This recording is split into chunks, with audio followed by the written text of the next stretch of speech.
I spoke with your colleague, Congresswoman Nicole Malliotakis, yesterday. She, along with you and other Republicans from New York, signed a letter calling for the president of Colombia to resign. Can you talk about that a little bit? And also, is that enough? Would that change anything at the university? Well, I would hope. I would hope that starting fresh and having a new president that I believe would be chosen by the board.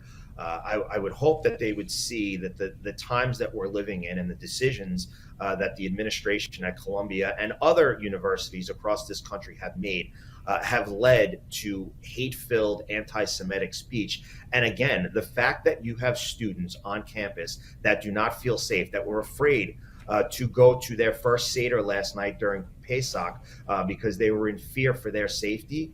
That's not what America is about. That's not what our universities, I mean, our educational institutions are grounded in the fact that it should be a safe haven for students, whether it's at a young age or at the university level. And the fact that the president of Columbia University is failing to do that, I think that the what we've seen from her already, again, not being able to even say that a phrase like "from the river to the sea, Palestine will be free," which is a clear.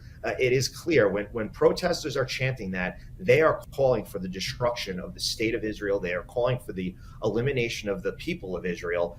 If you don't see that that is anti-Semitic, then I am not sure how you are the president of quite frankly, what used to be a highly recognized educational institution. Let's talk about that because Columbia is one of our nation's most prestigious universities. Jewish students, some of them, don't feel safe on that campus.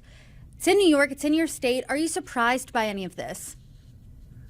I wish I could say that I am surprised, but it is what we've seen.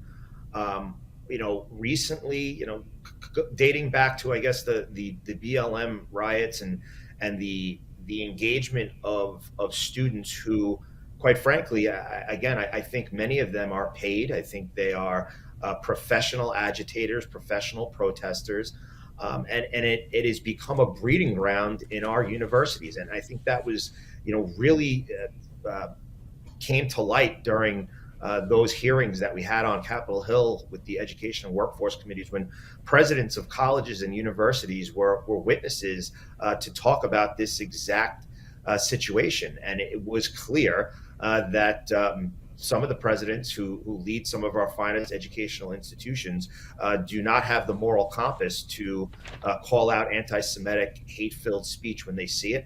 They have the inability to draw that line between protecting someone's freedom of speech and protecting them, protecting their safety. And that's a real issue. And again, we should be in this world, in the United States of America, be able to walk and chew gum at the same time. And the fact that presidents of these educational institutions just can't do that is a serious problem. And that is why it is come to Capitol Hill. That's why there are hearings being conducted, because we have heard from our constituents. I mean, I represent one of the most Jewish districts in the entire United States of America, and these individuals who are upset, they're not conservative Republicans. They're not just Democrats. These are people who just have common sense, who are sick and tired of the hate that is coming from universities, the anti-American agenda that's being bred in and taught in places in college universities across this country.